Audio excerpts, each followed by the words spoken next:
Mel, hello. This way.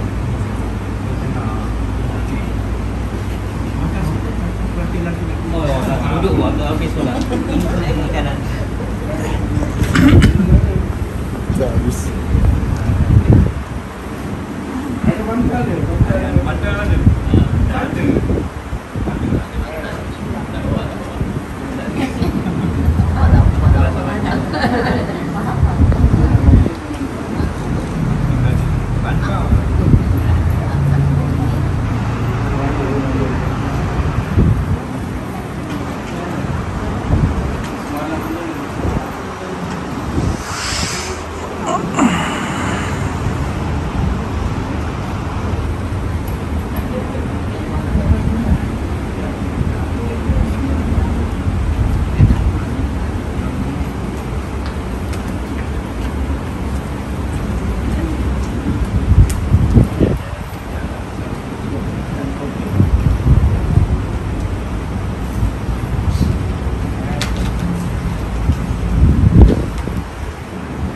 Semalam ada hantar gambar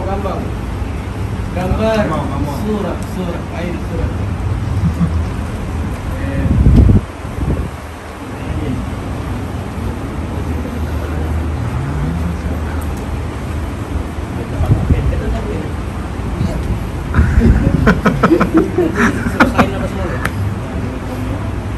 Lepas nikah selesai. Belum, lepas nikah. Relax dulu, relax. Jamin takut tu. Bisa sign. Sign apa? Saya dah sekali. Sign tanah. Sign tanah.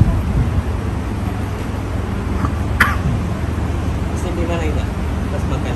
Gambar-gambar. Di pantai. Di pantai. Pasar Jawa ni. Ada satu tempat tu lah. Dia bukan ke Lembang, sebelah ke Lembang. Dia pasir-pasir bukit ini. Itu yang cantik. Ke Lembang rata ya. Ini tak tahu lagi ni. Itu ada sebelah Lembang. Sebelahnya lah.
Kau ni tahu kan?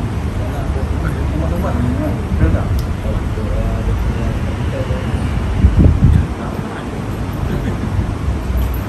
Pada tahu ni bukan apa sih? Mana tu ada.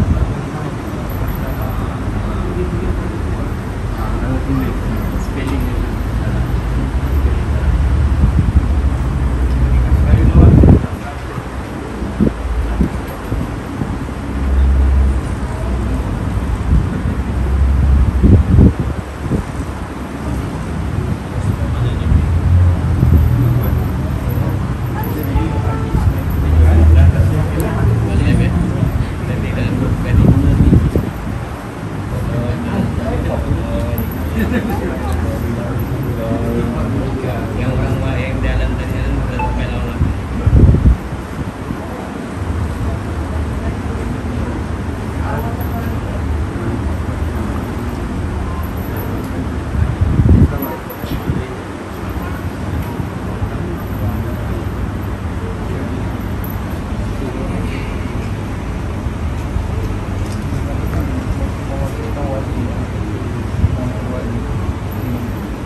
60 dia bawa. Ada mas kawin yang 100 lebih. Tapi tidak boleh. Mana lah kalau Saya nak ambil kan kebenaran. Semuanya lagi beli.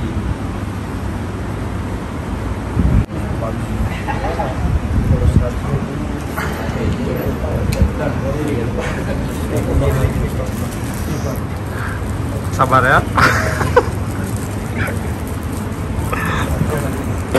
Oh.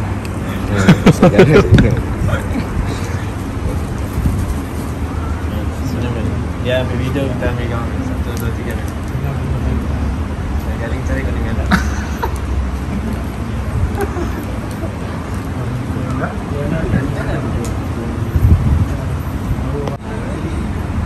Dengan mas kawinnya 100 ringgit.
Tidur mau berapa jam? Lewat lagi ya kan? Ya, boleh dari sana. Main dari sama sebelah ini. Balik terus. Lalu teruskan. Kalau lah. Banyak nanti TV tidur ya. Ini akan mengingat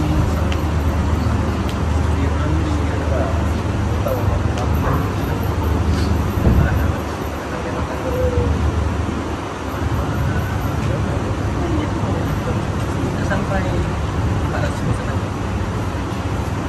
Dia punya. Ya. Ada teman.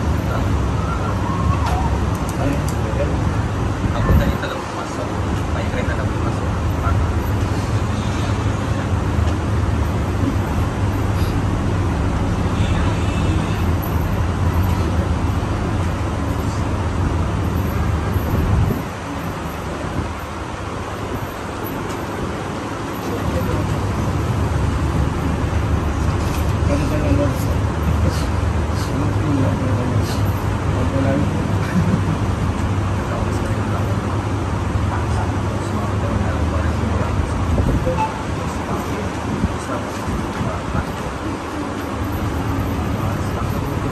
Itulah kalau nak kawin di sini kan murah. 60. Kalau sana 300. Sama lah, aku sama.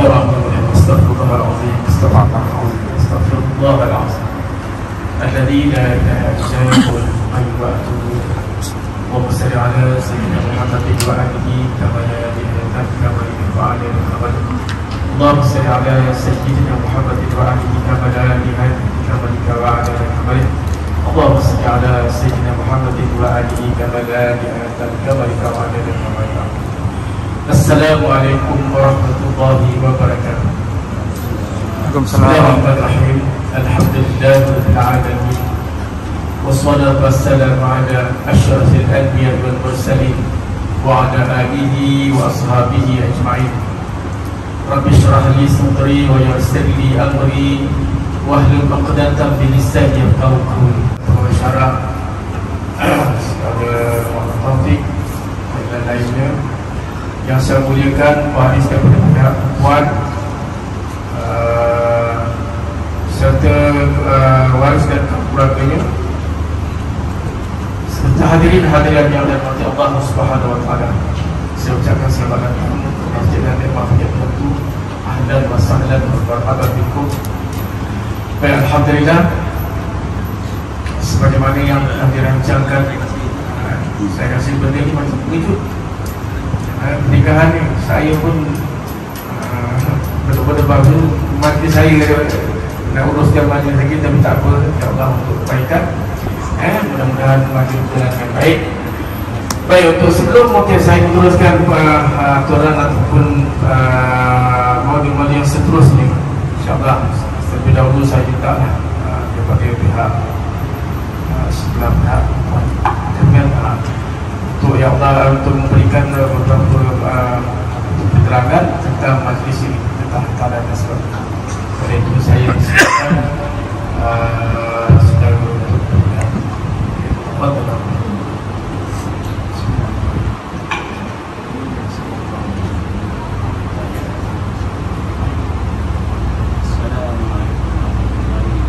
Waalaikumsalam.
InsyaAllah terima kasih untuk keterangan ini kepada sahabat.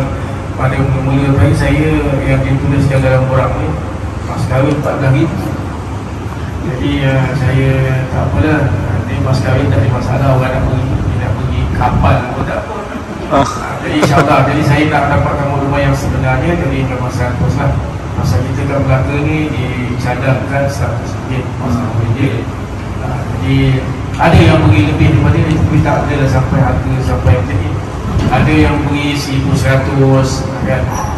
Jadi walaupun mana pun masing-masing. Pasal tu kita tak ada lah, pasal benda dia untuk kemampuan seseorang. Jadi insyaAllah untuk hantaran memang ibu mas kahwinnya 100. Jadi yang lain hantaran. Jadi kalau ada cincin dengan gelang, saya tak masukkan dalam mas kahwin. Saya jadikan dia sebagai iringan. Jadi yang mas kahwin ni duit, yang ni saya jadikan dia sebagai mas kahwin. Jadi kasihlah sekali lagi tentang penerangan ini. Kita terus pada benda pada bahagian yang kedua, iaitu mendengar khutbah nikah. Walaupun khutbah nikah ni kadang-kadang ada rasa ada tempat yang tak perlukan, tapi walau bagaimanapun memang sangat perlu bagi saya sebagai panduan kita untuk teruskan kehidupan pada pengantin ini. Pada sekarang ni zaman pengantin moden, lagi moden yakin walaupun insyaAllah saya minta bilang saya ini insyaAllah sebab itu saya minta dengar bagai khutbah itu insyaAllah Imam nak tanya ada satu buah perkara hasil daripada kita dengar khutbah yang disampaikan jangan takut tak ada apa-apa dan kalau Imam nak tanya sikit mana maklum ke tafadhal insyaAllah. Bismillahirrahmanirrahim. Alhamdulillah nahmaduhu wa nasta'inuhu wa nastaghfiruh wa na'udzu billahi min shururi anfusina wa min sayyiati a'malina. May yahdihillahu fala mudilla lahu wa may yudlil fala hadiya lahu. Asyhadu an la ilaha illallah wahdahu la syarika lahu wa asyhadu anna Muhammadan 'abduhu wa rasuluh. Arsalahu bil huda wa dinil haqq liyuzhirahu 'ala ad-dini kullihi wa law kariha al-mushrikun. Allahumma salli ala sayyidina Muhammad wa ala alihi wa sahbihi ajma'in. Rasulullah sallallahu alaihi wasallam bersabda, "Nikah min sunnati faman lam ya'mal bi sunnati falaysa minni." Maksudnya, pernikahan itu adalah sunnahku. Maka siapa yang tidak beramal dengan sunnahku, ia bukan daripada golonganku. Hadirin dan hadirat rahmati Allah, sesungguhnya Allah Subhanahu wa taala telah mensyariatkan perkahwinan sebagai satu cara untuk meramaikan umat manusia yang bersih dan pelihara keturunannya. Perkahwinan merupakan satu sunnah yang digalakkan oleh Islam, sebagaimana firman Allah Subhanahu wa taala dalam surah Nisa ayat 1. A'udzubillahi minasyaitonir rajim. Ya ayyuhan nasu taqu rabbakum alladzi khalaqakum min nafsin wahidah wa khalaqa minha zawjaha wa bassa minhuma rijalan katsiran wa nisaa. Wattaqullaha alladzi tasaaluna bihi wal arham.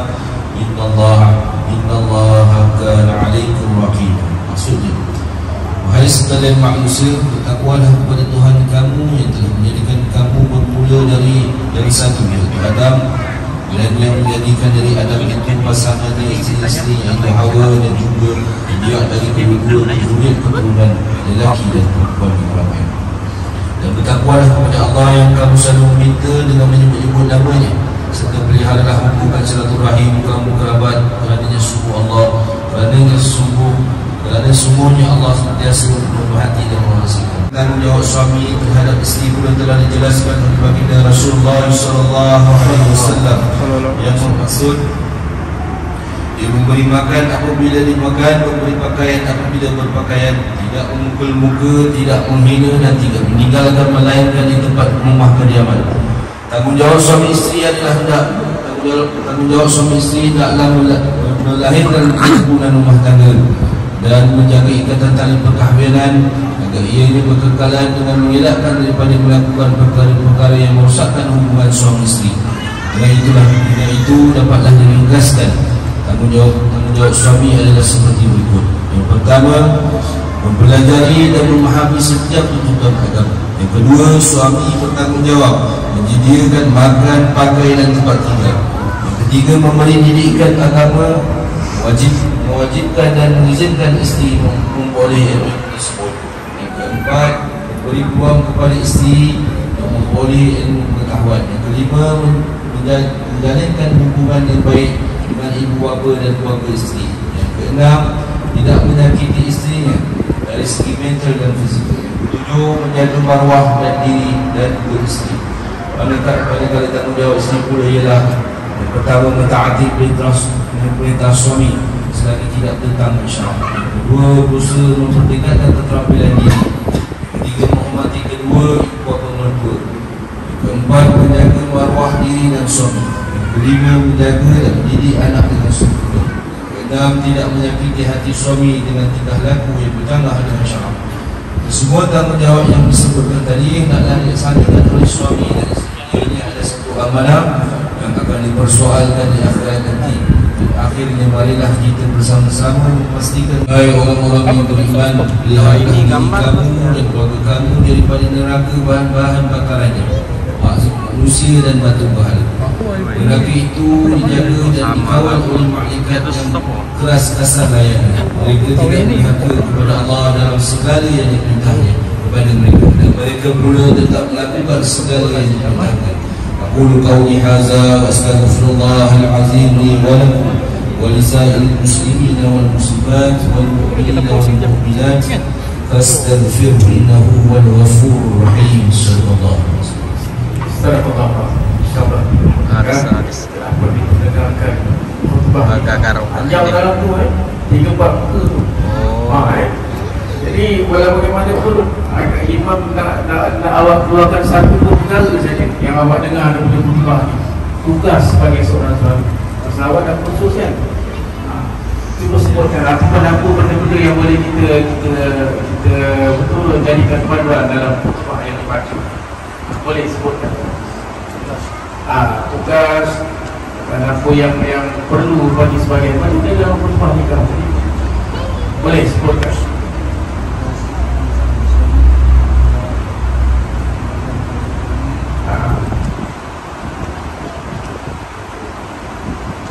Lagi. InsyaAllah awak fahamlah apa yang diberi tadi faham apa itu hendak sebagai seorang pertama sekali orang kita lelaki ni yang jadi suami ni memastikan agama. Pasal agama ni kita yang berbawa ni, memastikan agama itu berada dalam isteri dan insyaAllah bagaimana insyaAllah akan awak ni tak datang jumpa saya, mungkin tak sempat bila datang jumpa kita boleh sembang-sembang. Awak pandai ke awak jauh saya. Kalau saya apa tu berilah penerangan sikit. Okey, walaupun insyaAllah dalam masa ruang yang terdekat ini saya nak sambung perkara hasil daripada bacaan khutbah ni tadi yang sekarang ni menjadi benda yang sangat viral, yang sangat sering berlaku dalam masyarakat kita zaman moden ni. Dia ingatkan bila dah moden ni benda ni tak berlaku. Bila ada Telegram macam-macam masuk dalam. Jadi di antaranya benda-benda ni sekarang ni yang kita kadang-kadang tak faham, kadang-kadang kita tak buat penguasaan, iaitu pertuntutan nafas cerai. Pertuntutan cerai ni yang ada pada tangan lelaki ni, kalau dia ada kat tangan perempuan, berlambak lelaki jadi kita. Allah letakkan perkataan cerai ini di tangan lelaki. Jadi oleh kerana itu perkataan itu tak digunakan semena-mena. Misalnya berlakon berbuat dia berlakon. Apa tu dia tak tahu yang berdua jatuh. Pasal berlaku sekarang. Dan memang berlaku. Dia buat lesen dia katakan saya dan awak dan pisahkan awak sekian-sekian. Isteri tanya berapa? Dia pun sebut sekian-sekian. Jatuh tak tak. Kalau 1, 2 tak apa, kalau 3 takkan nak cari orang jadi ciri betul. Masalah. Jadi perkataan ini bukan satu perkataan yang boleh kita jadikan mainan. Bergurau-gurau pun tak boleh, berlakon-lakon tak boleh. Mabuk pun digunakan perkataan ini sah. Dia punya tak. Kalau kita kena ingat kita nak perkahwinan kita ni insyaAllah itu yang pertama sekali untuk dapat cerai. Kalau kita marah-marah pun selama ni sedih, baliklah membawa-bawa. Tapi dalam hati kita jangan ada satu pun yang menceraikan dia. Kalau ada, talakkan dia. Dinamakan sindiran. Marah-marah macam tu dia tak apa. Berlaku ni banyak kedai makan, marah-marah ni bawa dengan berat ada semua dia ketua sampai balik selesai masalah. Itu yang pertama, insyaAllah. Yang kedua, zihar. Kadang-kadang kita jangan gunakan perkataan zihar. Zihar ni ialah menyamakan satu juzuk anggota isteri kita. Satu juzuk maknanya satu daripada anggota tubuh badan kita, isteri kita, dengan orang-orang yang haram nikah dengan kita. Siapa yang haram nikah dengan kita? Mak kita, kakak perempuan kita, adik perempuan kita, mak saudara kita, nenek kita. Orang ni tak akan boleh nikah dengan kita sampai bila-bila, abadan abadan. Macam mana terjadi zihar? Misalnya awak cakap dengan isteri, misalnya ni saya buat misalnya, awak punya hidung ni mancung macam mak saya. Misalnya mak dia hidung mancung, misalnya awak kata dengan isteri yang hidung awak ni mancung macam hidung mak saya. Itu namanya zihar. Hidung ke, telinga ke, pipi, bibir, mata, alis mata, anggota tubuh badan tak boleh samakan. Bila kita dah sama, mana kita telah menziharkan isteri kita.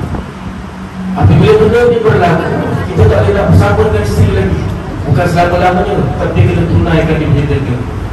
Dia ada denda dipanggil kifarah. Denda ni dipanggil kifarah, atau bahasa Arab dipanggil kifarah. Kifarah ni kita kena tunaikan. Ada 3 peringkat kifarah yang mesti kita laksanakan. Pertama sekali, memerdekakan hamba. Jadi sekarang hamba tak ada lagi, tetapi hukuman dalam syariat, hukum tu dia tak buat. Dia masih ada, pasal dia ada pilihan. Hamba tak ada, kita pilih bagi dua, memberi makan fakir miskin. Banyak ni, ini dah 14,000. Lepas tu nak kasih orang makan lagi. Banyak apa? Kita rasanya dah tak mampu. Kesian. Nanti tengok pakai-pakai sayang-sayang ni pun dia jalan. Okey, kita pindah pada yang ketiga. Yang ketiga iaitu berpuasa. Puasa boleh? Boleh. Tetapi 2 bulan berturut-turut. 2 bulan berturut-turut. Hari yang ke-59 awak nak puasa sampai hari 59 hari. Esok tu dah 60 hari. Hari-hari dah buat demam, gigil je, tak boleh puasa. Ulang balik puasa tu sampai pada 1 bulan sampai 60 hari.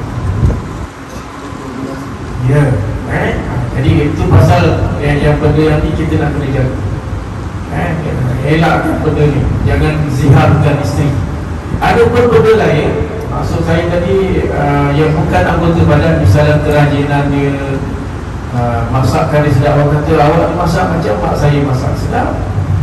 Awak ni rajin bekerja macam betul kakak perempuan saya, pantas macam duduk jalan bagus. Awak ni macam adik perempuan saya, malas kerja, misalnya. Yang tu tak apa. Yang dari segi perbuatan dia tadi tak apa. Yang memang tak termasuk dalam zihar. Yang zihar ni tadi anggota tusuk tubuh badan. Baik, yang ketiganya lafaz ta'lim. Dalamnya ada lafaz ta'lim. Lafaz ta'lim ni biasa berlaku atas cipu kita, laki-laki. Misalnya dah isteri awak bekerja, sekarang ni pasangan lelaki dan perempuan bekerja. Awak cerita dengan isteri awak, apa tu, dia ada staff dia, awak tak suka dengan salah seorang yang misalnya staff dia yang laki-laki, perempuan tak pun lelaki, awak cakap dengan isteri awak, jangan lupa dia. Budak tu awak jangan lupa, kalau lupa nanti saya pisah. Bermakna tu taklim dia teratur. Jadi taklim ni ada 2. Satu mustabirah, iaitu perpanjangan. Awak kata dengan isteri, selama-lamanya awak tak boleh jumpa, selama-lamanya. Bila jumpa, talak kena tu. Yang kedua, muafadah, terhad. Kalau awak kata hari ni awak boleh jumpa, hari ni esok sebulan tak kira. Jadi dalam 3 perkara ni kalau boleh kita elakkan. Biarlah dia nak pergi ustaz dia, kalau marah-marah macam tu je lah. Jadi taklim ni juga sama ni. Pasal ni nanti dalam 2 orang ni ada taklim dia yang kita kena ikut. Jadi zaman sekarang tak sama dengan punya zaman. Dulu orang semua ke sawah memang. Suami isteri ke sawah tak ada benda yang nak dijemburkan. Sekarang dah jadi orang masing-masing bekerja, ada staff-staff dia, apa semua. Jadi kita kena terima hakikat tu zaman yang ada sekarang. InsyaAllah mudah-mudahan apa yang Imam beritahu tadi, Imam ni kena dia kenal saja dia cakap pagi ni. Mudah-mudahan ada keberkatan, ada yang baik dari Allah SWT, yang rumah dan yang tepat dan dalam pertahanan saya. Baik, insyaAllah. Jadi awak nak nikah kan? Awak nikah kan ni? Aku kau ni tengok ni. Baik, insyaAllah. Sebelum kita bukan kita nak menjatuh dalam air orang lain. Jadi sebenarnya bab agama ni Imam kena tanya lah. Imam tak nak mengenai sawat tak suka tadi. Buat kata orang macam orang dulu masuk ke tempat orang, buka tiap tinggi, orang buka begitu ni. Jadi kalau awak masuk jumpa saya ni, jumpa dulu macam baik-baik tak kira saya kata orang macam mana pun. Dalam soal kita ni bab agama, terutama sekali ibadah, boleh. Okay, are you ready? Okay. Kalau stop, harap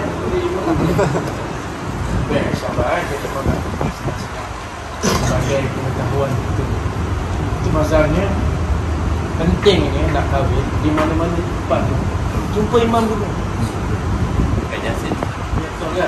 Jadi dalam majlis kita tak payah tanya, tak boleh. Kita bab imam.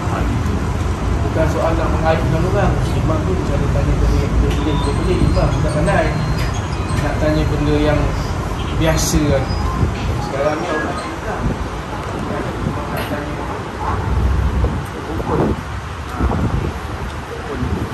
rukun nikah. Rukun nikah ada berapa rukun? Ya? Semua tadi. Pertama lelaki, siapa lagi itu? Awak ada. Yang kedua, siapa perempuan tu? Takal tu, belum ijab kabul.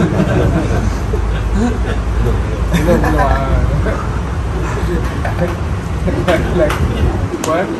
Yang ketiga,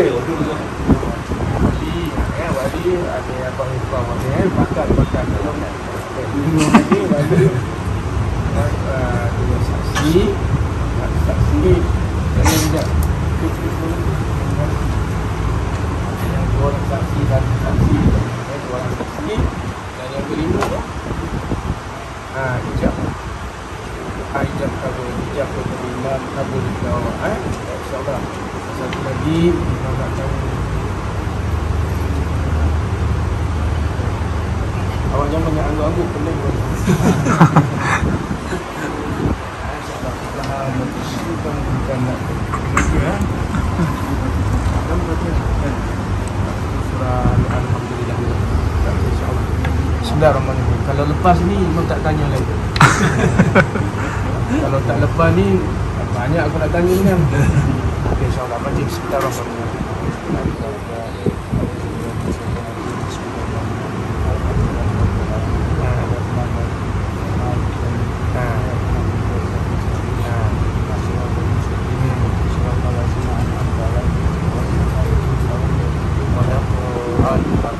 Alhamdulillah. Ya. Imam punya kampung ni pun kadang imam tak ada. Kadang bila jumpa awak ada ni boleh imam tolak awak. Pasal dia akan masuk jadi anak Fariah. InsyaAllah. Terima kasih ya. Jadi awak baca sedap, lapang lagi. Baik, insyaAllah. Sekarang macam mana kita nak jawab? Baik, sekarang kebesaran imam lafazkan Hasran bin Jamarun. Jadi awak nak jawab macam mana? Saya kuat-kuat sikit dengan semangat lah.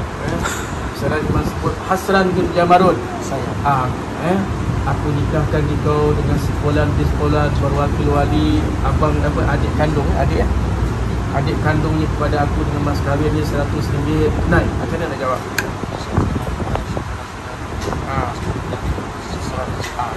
Jangan sebut sebulan-sebulan kan. Jadi kita gunakan perkataan aku. Aku terima nikah. Yang pertama tak adanya, yang kedua adanya. Aku terima nikah si Fulan bin Fulan, aku terima nikah Diana binti Maknor dengan mas kahwinnya yang kedua tu adanya. Dia cuma kat situ dia ada dua. Satu menggunakan ma'arif sukun 4 harakat, satu menggunakan 6 harakat. Aku terima nikahnya dengan mas kahwinnya 2 harakat cukup dah ma'arif sukun. Ataupun aku tu pakai 6 harakat. Aku terima nikahnya dengan mas kahwinnya pun boleh. Panjang sikit. Yang pertama tak adanya. Aku terima nikah dengan mas kahwinnya. Boleh ya? InsyaAllah. Tadi adik kandung. Adik kandung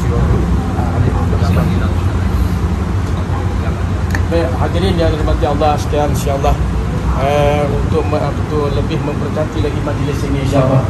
Marilah kita ramai-ramai di sama-sama, insyaAllah. Kita beristighfar, selawat dan bersyahadat. Mudah-mudahan insyaAllah Allah Ta'ala lebih memberkati lagi majlis kita dengan berkat yang berada dalam rumah kita, insyaAllah. Ramai kita Bismillahirrahmanirrahim. Alladzi la ilaha illallah huwal hayyul qayyum a'udzu billahi asyhadu an la ilaha illallah wa asyhadu anna Muhammadar Rasulullah. Muhammad wa ala ali sayyidina Muhammad. Kata saya sejuk tangan kau buat. Bismillahirrahmanirrahim. Jadi dah boleh. Bismillahirrahmanirrahim. Uzawwituka ala ma amarallahu bihi min ihsan bi ma'ruf aw tasrihun bi ihsan. Hasran bin Jabar sayang. Aku nikahkan kau dengan Diana binti Muhammad Nur, perwakil wali adik kandungnya kepada aku, dengan mas kahwinnya 100 ringgit tunai. Aku terima nikah Diana binti Muhammad Nur dengan mas kahwinnya 100 ringgit tunai. Alhamdulillah. Bismillahirrahmanirrahim. Alhamdulillahirabbil alamin. Ar-Rahmanir-Rahim. Meninggalkan dia dengan sengaja atau paksaan, atau dia meninggalkan saya dengan paksaan selama 4 bulan, Kamalia berturut-turut atau lebih, atau saya atau wakil saya tidak memberikan nafkah kepada selama 4 bulan, Kamalia berturut-turut atau lebih, sedangkan dia taat kepada saya. Saya menyebabkan udara terhadap tubuh badannya atau kehormatannya atau pembinaannya atau sebarang cara syar'i, dan kemudian dia mengadu kepada mahkamah syariah, dan jika disabit aduannya di sisi mahkamah syariah, maka pada ketika itu jatuhlah talak. Saya batas istri. Siapa cakap tu? Awak cakap. Oh, InsyaAllah Imam terangkan sikit. Kalau ada silap dan salah, jangan simpan dalam hati. Saya akhiri majlis dengan wabillahi taufiq wal hidayah. Assalamualaikum warahmatullahi wabarakatuh. Waalaikumsalam. Boleh salam semua salam. Okey. Tadi siapa baik? Ada yang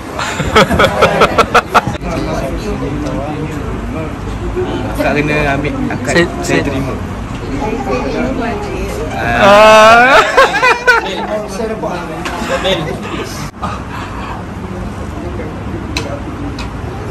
Awak berkira jadi istri saya yang selama ini.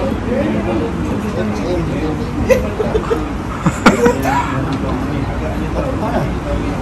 Ada 2. Ini awak berkira jadi istri saya juga ya?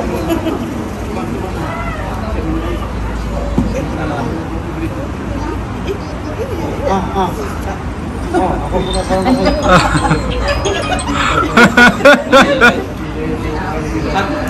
Ya, masalah kan sudah kurang salam-salaman dulu sudah ya, bersalam-salaman bertepuk-tepukan. Okey. Alhamdulillah. Jam. Terima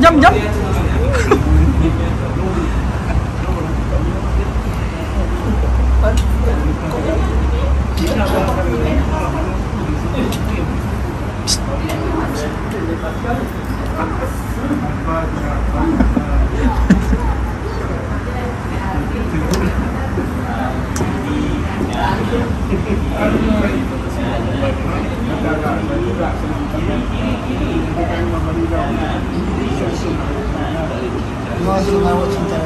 Wow. Malam ni kita boleh booking.